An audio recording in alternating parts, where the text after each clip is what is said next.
বন্ধুরা, এই তেল একবার বানিয়ে মাখলাম, তারপরে আর মাখলাম না। এরকম করলে কিন্তু হবে না। চুলের সমস্যার সমাধানের জন্য এটা যেহেতু হার্বাল, তাই ব্যবহার করে যেতে হবে। চুলে লাগালেই চুলের সব সমস্যার সমাধান হবে এরকম কোনো কথা নেই। সেই সঙ্গে খাওয়া দাওয়ার দিকও দেখতে হবে, সঠিক টাইমে ঘুম, এগুলো লক্ষ্য রাখতে হবে। চলুন তাহলে শুরু করি আজকের এই হার্বাল হেয়ার অয়েল বানানো।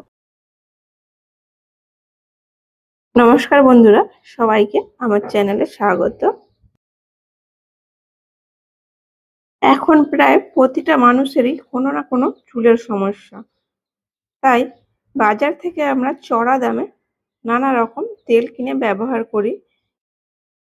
বাড়িতে থাকা সামান্য কয়েকটি উপকরণ দিয়েই একটি ম্যাজিক তেল তৈরি করা যায়, যা চুলের যে কোনো সমস্যায় দূর করতে পারে।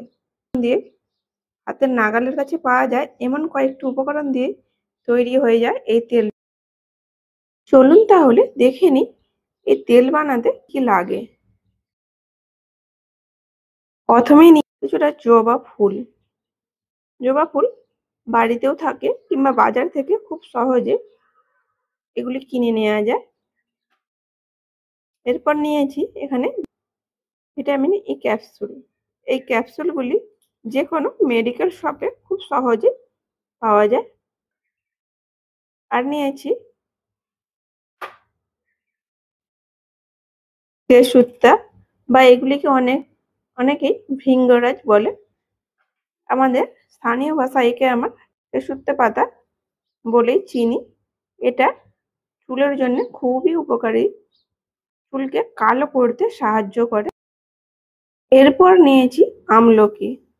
আমলকির গুণের কথা আমরা কম বেশি সকলেই জানি। এটি চুল এবং ত্বকের পক্ষে কতটা যে উপকারী, যদি এর উপকারিতা বলতে শুরু করা যায় তাহলে আর শেষই হবে না। নিয়েছি পেঁয়াজ। বড় সাইজের পেঁয়াজ হলে দুটো নিলেই হবে, আমি ছোট সাইজের পেঁয়াজ নিয়েছি তাই তিনটে নিয়েছি। পেঁয়াজও চুলের পক্ষে খুবই উপকারী। নিয়েছি মেথি, কালো জিরে, কারি পাতা।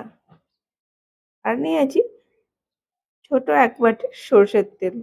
প্রধান উপকরণটি হলো নারকেল তেল। এখানে কোনো গন্ধ ছাড়াই নারকেল তেল ব্যবহার করলে সব থেকে ভালো হয়। আমি এখানে নারকেল তেল নিয়ে নিয়েছি। প্রথমে পেঁয়াজ আর আমলকিটাকে ছোট ছোট টুকরো করে কেটে নেব।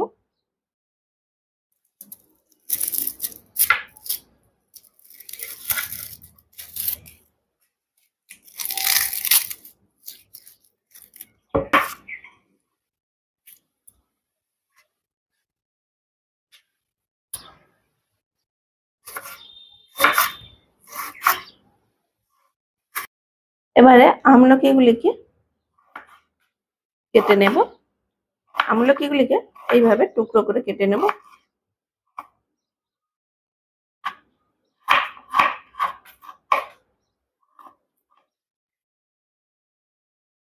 আমলকি আর পেঁয়াজটাকে ছোট ছোট টুকরো করে কেটে নিয়েছি। এবারে এই ভৃঙ্গরাজ বা কেশুত্তা পাতাটিকে ছোট ছোট টুকরো করে কেটে নেব।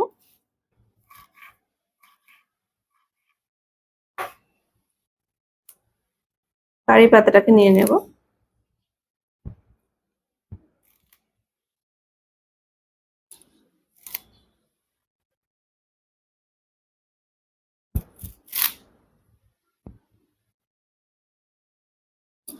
কারি পাতাগুলি নিয়ে নিলাম। এখানে অনেকের মনে প্রশ্ন থাকতে পারে যে সবকটি উপকরণ যদি না দেয়া হয় তাহলে কি তেলটি তৈরি হবে না? অবশ্যই হবে। যে কটি উপকরণ আপনারা পাবেন তাই দিয়ে তৈরি করতে পারেন। তবে সবকটি আমি যেগুলি ব্যবহার করেছি দিলে খুবই ভালো হয়। আর যদি না সবগুলি জোগাড় করতে পারেন, যেগুলি পারবেন জোগাড় করতে সেগুলো দিয়েই তেলটা তৈরি করবেন, তাতেও হবে। এবারে মিক্সারের জারের মধ্যে সবকটি উপকরণ নিয়ে নেব।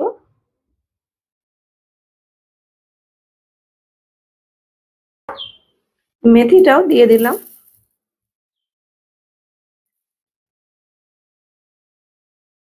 এর সাথে যে কালো জিরেটা নিয়েছিলাম সেটিও দিয়ে দিলাম। এখানে পেস্ট তৈরি করার সময় কোনো রকম জল ব্যবহার করব না। এর মধ্যে দিয়ে দিলাম যে সর্ষের তেলটা নিয়েছিলাম সেটা। দেবো কিছুটা নিম পাতা, আমার হাতের কাছে শুকনো নিম পাতা ছিল সেটা দিলাম। আপনারা যদি ফ্রেশ নিম পাতা পান তাহলে সেটা দিয়ে দেবেন। এবার এটিকে পেস্ট করে নেব।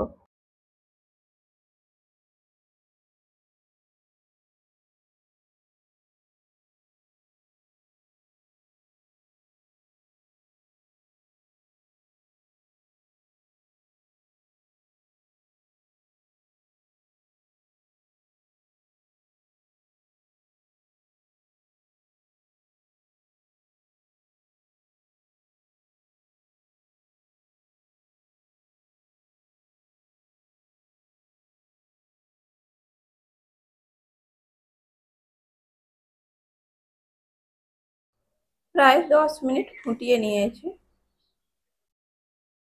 এখনো কিছুটা সময় ফুটিয়ে নিতে হবে। লো আঁচে ফোটাতে হবে আর বারে বারে এইভাবে নেড়ে দিতে হবে যেন কড়ার নিচে লেগে না যায়। 15 মিনিট ফুটিয়ে নেওয়ার পর আমি কিছুটা অ্যালোভেরা জেল আর কিছুটা তুলসী পাতা দিয়ে দিয়েছি। এগুলি একসঙ্গে দিয়ে পেস্ট করে নিলেও হতো, আমি কিছুটা পরে দিলাম। প্রায় 20 থেকে 25 মিনিট ফুটিয়ে নেওয়ার পর তেলটা এইরকম পর্যায়ে চলে এসেছে। এইবারে গ্যাসের চুলাটা অফ করে দেব। অল্প একটু ঠান্ডা করে তারপরে ছেঁকে নেব। এত গরম তেল ছেঁকে নেওয়া অসম্ভব, তাই একটু ঠান্ডা করে নেব। গ্যাসের চুলাটা এই অবস্থায় অফ করে দেব। তেলটা আগের থেকে অনেকটাই ঠান্ডা হয়ে গেছে। এবারে ছেঁকে একটি অন্য পাত্রে নিয়ে নেব। ছাঁকনি দিয়ে ছেঁকে নেব।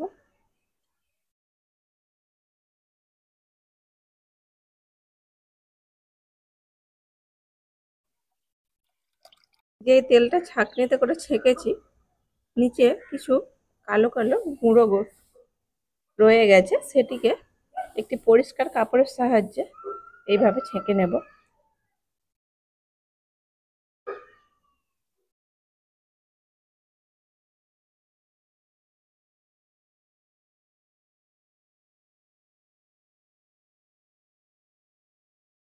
ছাঁকনিতে ছেঁকে নেওয়ার পর বাকি অংশগুলি আবারও এইরকম একটি পরিষ্কার কাপড়ের সাহায্যে চেপে চেপে এর যতটা তেল পারি নিয়ে নেব। এটা থেকেও অনেকটাই তেল বেরোবে।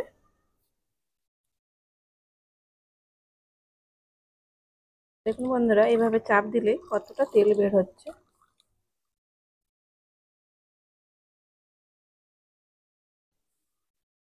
বাকিটাও ঢেলে দেব। যে ভিটামিন এই ক্যাপসুলগুলো নিয়েছিলাম দিয়ে দেব।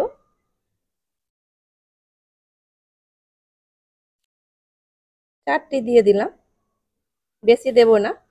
বেশি দিলে তেলটা একটু ভারী হয়ে যাবে, নারকেল তেল এমনিতেই ভারী, আবার ক্যাপসুল যদি বেশি দেওয়া হয় ভারী আর চটচটে হয়ে যাবে। খুব ভালো করে একটু চামচ দিয়ে মিশিয়ে নিলাম।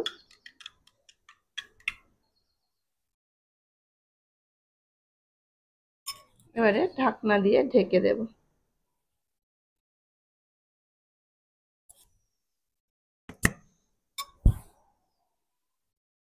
তৈরি হয়ে গেল হোমমেড হার্বাল হেয়ার অয়েল।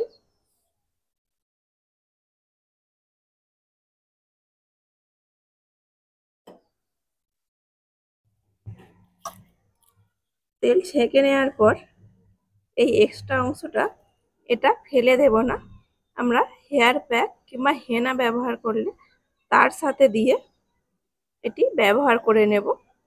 এটাও একটি খুব দামি জিনিস। সব কিছু হার্বাল গুণই এর মধ্যে রয়েছে, তাই এটিকে ফ্রিজের মধ্যে রেখে সংরক্ষণ করতে পারেন। কতটা তেল হয়েছে, 500 গ্রাম তেল আমি দিয়েছিলাম। 100 গ্রামের মতো তেল আমি যখন সবকিছু একসঙ্গে পেস্ট করেছিলাম তখন দিয়েছিলাম। মোট 600 গ্রাম তেল থেকে আমার এই পরিমাণ তেল বেরিয়েছে।